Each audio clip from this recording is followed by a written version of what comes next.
জান্নাতীরা যখন জান্নাতে যাবে ফেরেশতারা ডেকে বলবে ইয়া আহলাল জান্নাতি ইন্না লাকুম আন তাসিহু ফালা তাসকামু আবাদা। জান্নাতীরা চিরকাল সুস্থ থাকবা, অসুস্থ হবা না। ইন্না লাকুম আন তাশিব্বু ফালা তাহরামু আবাদা। তোমরা শাবাব থাকবা, বুড়া হবা না। ওয়া ইন্না লাকুম আন তাহইয়াউ ফালা তামুতু আবাদা। চিরকাল বেঁচে থাকবা, মরবা না। এবং সেদিন জান্নাতে মৃত্যু দেয়া হবে, মৃত্যু দেয়া হবে। ইউতাল মাউতু বিকাবশিন আমলাহ, একটা ছাগলের আকৃতিতে মৃত্যুকে আনা হবে। ফায়ুযবাহুল মাউত, মৃত্যুকে জবাই দেয়া হবে। এবার জান্নাতীরা তাকিয়ে থাকবে, ফেরেশতারা বলবে ইয়া আহলাল জান্নাতি খুলুদুন ফালা মাউত। হে জান্নাতীরা, চিরকাল এই জান্নাতে থাকবে। তাহলে জান্নাতের ফিচার পাইছেন? এখন কোন বোকা যদি এই ফিচার দুনিয়ায় খোঁজে পাবে? পাবে না, কারণ দুনিয়ার ফিচার আলাদা। দুনিয়ার ফিচার কি? এই দুনিয়াতে বিপদ আসবে, কষ্ট আছে, দুনিয়াতে হতাশা আছে, ভয় আছে, অসুস্থতা আছে, বার্ধক্য আছে, এবং এই দুনিয়ার একটা এক্সপায়ারি ডেট আছে না? দ্য ডে ইউ ডাই, যেদিন আপনি মারা যাবেন, এটা আপনার এক্সপায়ারি ডেট। চলে যেতে হবে, চলে যেতে হবে। এই পৃথিবীতে মৃত্যুর অস্তিত্ব আছে। সবকিছু থমকে দিয়ে, আপনাকে চমকে দিয়ে মৃত্যু চলে আসবে, ঠিক কিনা বলেন? তাহলে এগুলো হচ্ছে দুনিয়ার ফিচার। এই দুনিয়াতে বিপদ আপদ, কষ্ট, ঝুঁকি, স্ট্রাগল, বার্ধক্য, অসুস্থতা, এগুলো নিয়ে আমাদেরকে টিকে থাকতে হয়। এটা দুনিয়ার ফিচার, মিলায় ফেললে হবে না। জান্নাতের ফিচার একটা, দুনিয়ার ফিচার আরেকটা। দুনিয়াতে কষ্ট থাকবে, বিপদ আপদ থাকবে। এই দুনিয়ার ফিচারটা আল্লাহ তাআলা কোরআনের একটা আয়াতে খুব চমৎকার ভাবে উল্লেখ করেছেন। সেটা দিয়েই আমি আলোচনা শুরু করেছি। আল্লাহ তাআলা ইরশাদ করছেন ওয়ালা নাবলুওয়ান্নাকুম বিশাইইম মিনাল খাউফি ওয়াল জুই ওয়া নাকসিম মিনাল আমওয়ালি ওয়াল আনফুসি ওয়াস সামারাত ওয়া বাশশিরিস সাবিরিন।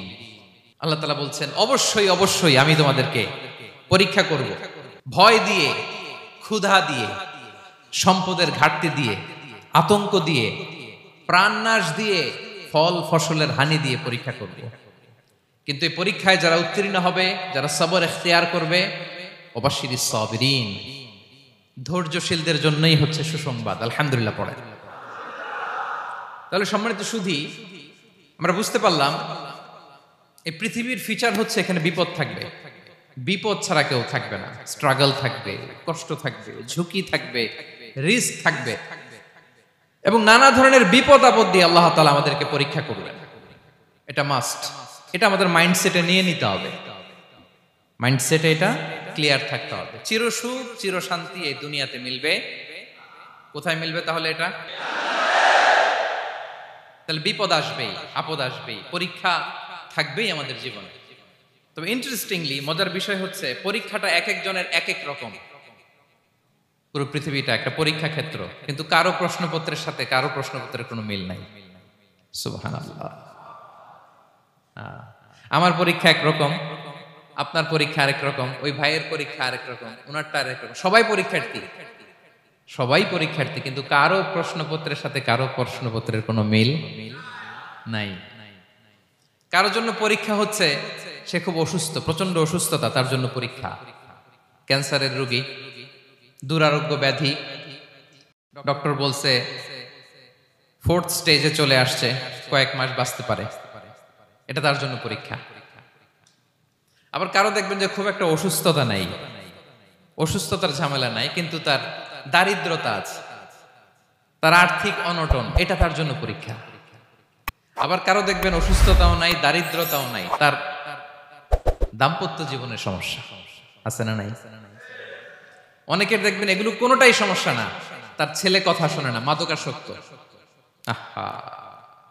মাদকাসক্ত, রিহ্যাবে পাঠায়, আবার আসে, আবার গাঁজা খাওয়া শুরু করে, আছে না নাই বলেন? দেখেন তার পরীক্ষাটা আবার আলাদা। অনেকের দেখবেন মেয়ে বাবার কথা শোনে না। আবার অনেকের দেখবেন যে ব্যবসায় সমস্যা, লসের পর লস, লাভ উঠাতে পারে না। তাহলে পরীক্ষা ছাড়া, বিপদ আপদ ছাড়াই দুনিয়াতে কেউ নাই, কেউ নাই প্রিয় ভাইরা। এটা আমাদের মাথায় রাখতে হবে। পরীক্ষা আপনাকে দিতেই হবে, পরীক্ষা দিয়ে দিয়েই নিজেকে প্রমাণ করতে হবে। আর এক একজনের পরীক্ষাটা এক এক রকম, কারো পরীক্ষার সাথে কারো পরীক্ষার কোনো মিল থাকবে না। তো মাঝে মাঝে আমরা এটা ভুলে যাই। আল্লাহ তাআলা কালামে পাকে রিমাইন্ডার দিয়ে আমাদেরকে স্মরণ করিয়ে দিতে চান যে এই পৃথিবীতে আসলে তোমরা এসেছো পরীক্ষা দিতে। এটাই জীবনের বড় বাস্তবতা। আমাদের জীবনে যত হতাশা, আমাদের জীবন নিয়ে যত অভিযোগ, আমাদের মনে যত কষ্ট, আমাদের হৃদয়ের ভেতরে যত অস্থিরতা, তার মূলে হচ্ছে এই সমস্যা যে আমরা ভুলেই গেছি আমরা পরীক্ষা দিতে আসছি। এটা যদি ভুলে না যান, এটা যদি আপনার মাইন্ডসেটে থাকে যে পুরো জীবনটা একটা পরীক্ষা, তাহলে দেখবেন কোনো কিছু আপনাকে কাবু করতে পারবে না। আপনি হতাশ হবেন না, জীবন নিয়ে আর অভিযোগ থাকবে না, আপনি ভেঙে পড়বেন না, সব অভিযোগ হতাশা দূর হয়ে যাবে। তারপর বুঝতে পারলাম পরীক্ষা আপনাকে দিতেই হবে। পরীক্ষা দেয়া ছাড়া এই পৃথিবী থেকে চলে যাওয়ার কোনো চান্স বা সুযোগ আমাদের কারো নেই। সূরাতুল আনকাবুতে আল্লাহ তাআলা এই কথাটা আরো চমৎকার ভাবে বলেছেন। আল্লাহ তাআলা ইরশাদ করছেন, আহাসিবান নাসু আইয়ুতরাকু আইয়াকুলু আমান্না ওয়া হুম লা ইফতানুন ওয়ালাকাদ ফাতান্নাল্লাযীনা মিন ক্বাবলিহিম ফালা ইয়া'লামান্নাল্লাহুল্লাযীনা সাদাকু ওয়ালা ইয়া'লামান্নাল কাযিবিন। আল্লাহ বলেন, মানুষ কি ভেবেছে সে শুধু বলবে আমি ঈমানদার আর তাকে আমি জান্নাতে ঢুকাই দিব? না, কখনো না, কোশ্চিন কালেও না। বরং পূর্ববর্তীকালে যারা পৃথিবীতে এসেছিল তাদেরকে আমি পরীক্ষায় নিয়েছি, পরীক্ষা করেছি, এবং তাকেও ঈমানের প্রশ্নে সে সত্যবাদী না মিথ্যাবাদী পরীক্ষা দিয়ে দিয়ে নিজেকে প্রমাণ করতে হবে। ঠিক কিনা বলেন? পরীক্ষা দিয়ে আপনাকে প্রমাণ করতে হবে। এবং এই পরীক্ষার ব্যাপারটা, এটা যে শুধু আমরা সাধারণ মানুষ আমাদের জীবনে দুঃখ বিপদ পরীক্ষা এমনটা না। এই পৃথিবীর সবচাইতে শ্রেষ্ঠ মানুষ যারা ছিলেন তাদেরকে আল্লাহ পরীক্ষা নিয়েছেন। বলেন তো এই পৃথিবীতে সবচাইতে শ্রেষ্ঠতম মানুষ কারা? সবচাইতে শ্রেষ্ঠ ভালো মানুষ কারা ছিল পৃথিবীতে? বলেন তো নবীরা। আওয়াজ করে বলেন তো কারা? তো বলেন তো নবীদের জীবনে পরীক্ষা ছিল কি ছিল না? হ্যাঁ ছিল। বেশি না কম?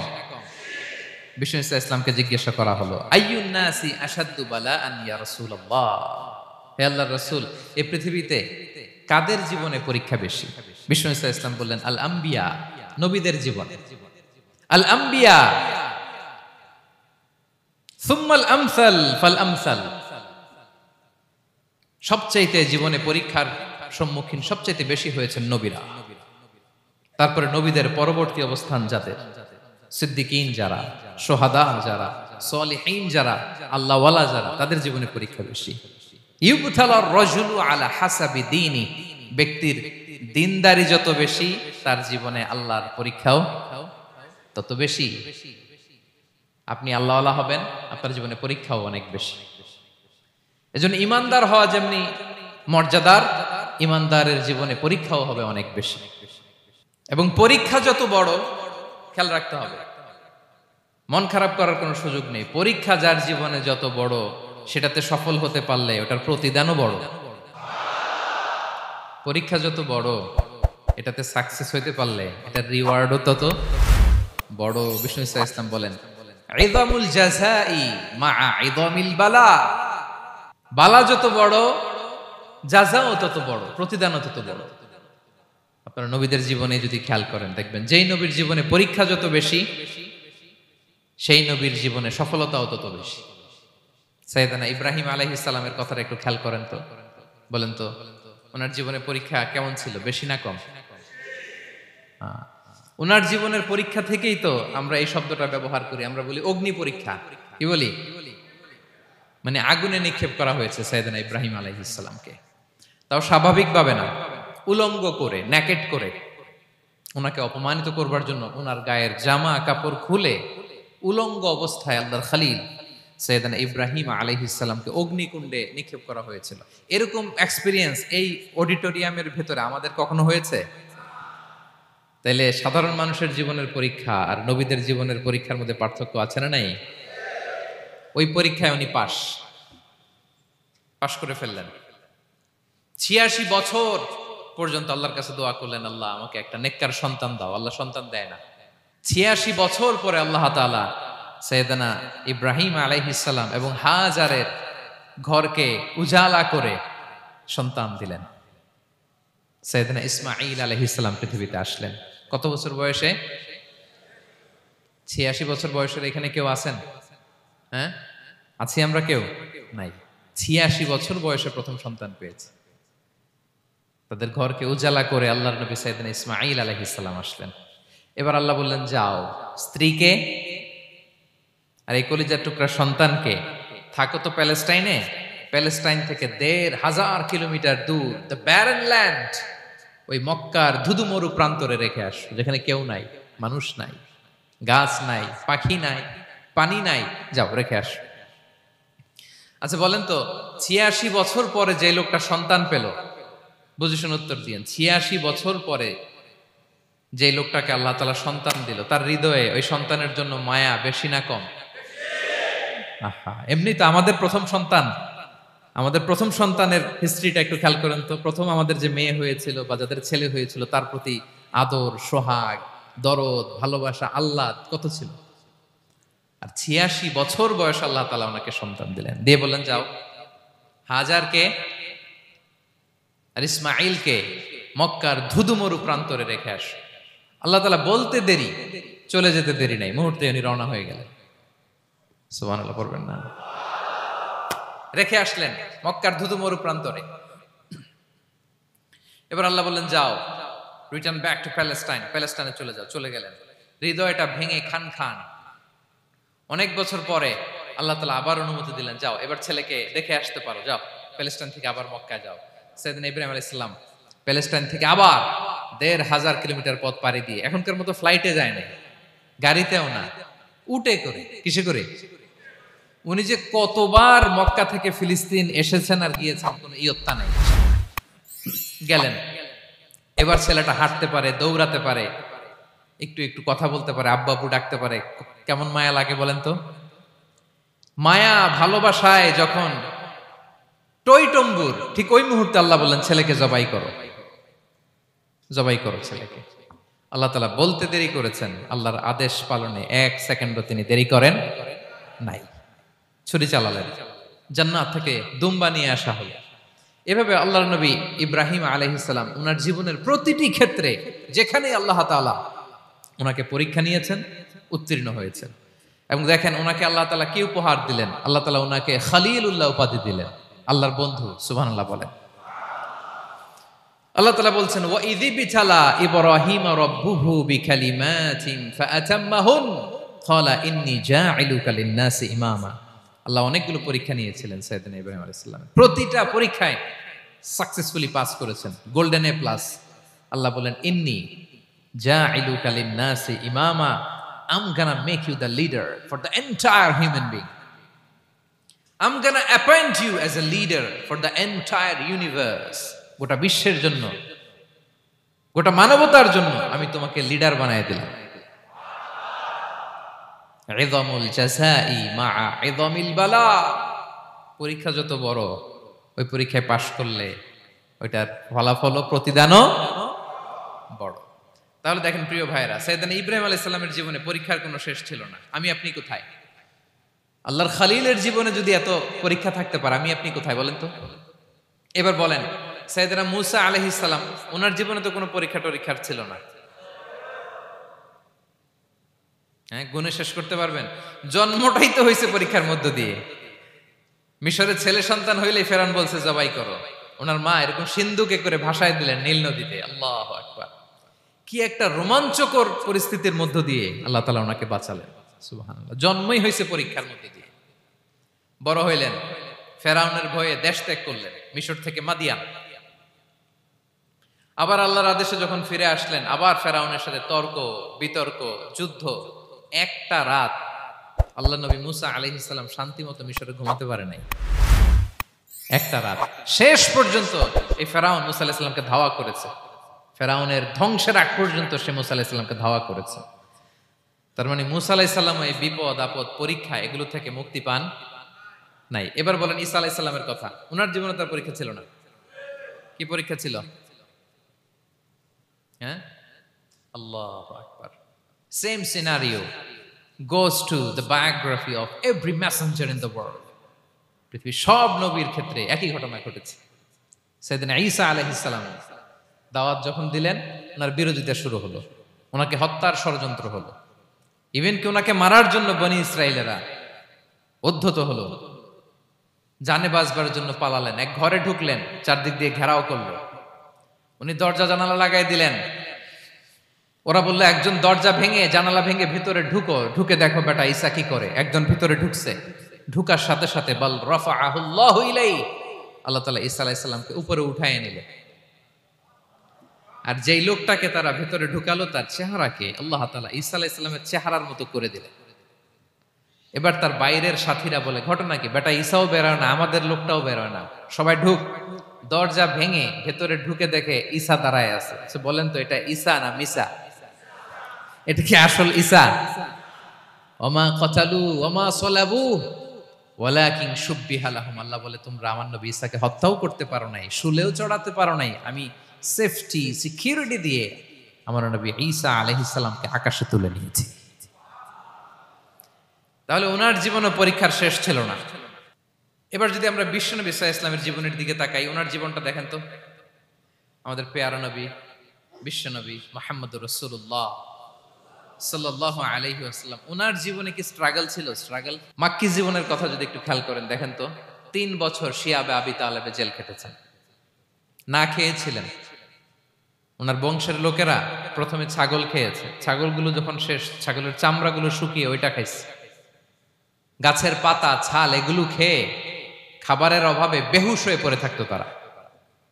না খেয়ে না খেয়ে কয়দিন ছিলেন আপনি? আমি কয়দিন ছিলাম না খেয়ে? মনেই তো পড়ে না, না খেয়েছিলাম কিনা কোনোদিন। এ হচ্ছে মাক্কি জীবন। মেন্টালি প্রেসার দেয়া হয়েছে। বিশ্বনবীর চাচা আবু লাহাব, তার 2 ছেলে উতবা আর উতাইবা, এদের সাথে বিয়ে দিয়েছিলেন 2 মেয়ের। যখন দাওয়াত দেওয়া শুরু করলেন 2 মেয়েকে ডিভোর্স দিয়ে দিল। দেখেন একটা বাবার জন্য প্রাপ্তবয়স্কা মেয়েকে যখন উঠায় নেয়ার আগে ডিভোর্স দেয়, তার মানসিক অবস্থাটা কেমন থাকে বলেন? মেন্টালি প্রেসারাইজ করা হয়েছে, ফিজিক্যালি হ্যারাস করা হয়েছে। বিষ্ণু ইসলাম যখন নামাজে দাঁড়াতেন, উটের পচা নারী ভুড়ি বিষ্ণুনবীর কাঁধে চাপিয়ে দেওয়া হতো। আপনার জীবনে এরকম ঘটছে কখনো? আপনি নামাজ পড়তেছেন, উটের পচা নারী ভুড়ি আপনার কাঁধে চাপিয়ে দেওয়া হয়েছে। কয়দিন হয়েছে এরকম? কয়দিন হয়েছে? হ্যাঁ, তারপরে তো আলহামদুলিল্লাহ বেরোয় না মুখ দিয়ে। কেমন আছেন হুজুর কোয়েন না, বেশি একটা সুবিধার না, তাই না? বেশি একটা একটু মিলাবেন। কতটুকু পরীক্ষা আমরা দিয়েছি। তায়েফে গেলেন বিশ্বনবী, তায়েফে গেছিলেন জমির বায়না দিতে, তাই না? জমি কিনবে তায়েফে। তায়েফবাসীদেরকে জাহান্নামের আগুন থেকে বাঁচাতে গিয়েছিলেন, নিজের জন্য না। সেখানে তায়েফের ছেলেরা পাথর মেরেছে বিষ্ণু ইসলামের গায়ে। এত শুভ্র দেহ ছিল, চেহারা ছিল, বিষ্ণুবীর গা দিয়ে ঝরঝর করে রক্ত ঝরেছে। ফিজিক্যাল হ্যারাসমেন্টের শিকার হয়েছেন বিষ্ণু ইসলাম। যখন যেদিন বিষ্ণু ইসলামকে হত্যার ষড়যন্ত্র করা হলো, আল্লাহ তাআলার আদেশে তিনি মক্কা থেকে মদিনা হিজরত করলেন। মদিনাতে যে একটা রাত, 7ম হিজরির আগ পর্যন্ত শান্তিতে ঘুমাতে পারেন নাই। 3 দিকে 3 ইহুদি বসতি, বনু কাইনুকা, বনু নদীর, বনু কুরাইজা। আহা, খাওয়ার মধ্যে বিষ মিশিয়ে দেয়া হয়েছিল বিষ্ণু ইসলামের। বাজুর, খাসির বাজুর রান পছন্দ করতেন। এক ইহুদি মহিলা বিষ্ণু ইসলামের ওই রানের মধ্যে বিষ মিশিয়ে দিয়েছিল। ওই বিষের যন্ত্রণায় মৃত্যুর আগ পর্যন্ত বিশ্বনবী কাতরাতেন, এবং উনি ইন্তেকালের সময় ওই বিষের ব্যথা যন্ত্রণাতে ইন্তেকাল করেছেন। বিশ্বনবীর ইন্তেকালটা শাহাদাতের ইন্তেকাল ছিল। বিষ্ণু ইসলাম বলেছেন, ওই যে খায়বার এলাকার ওই মহিলা যে আমার খাবারে বিষ মিশিয়েছিল, সেই বিষের যন্ত্রণা, বেদনা, কষ্ট আমি অনুভব করছি।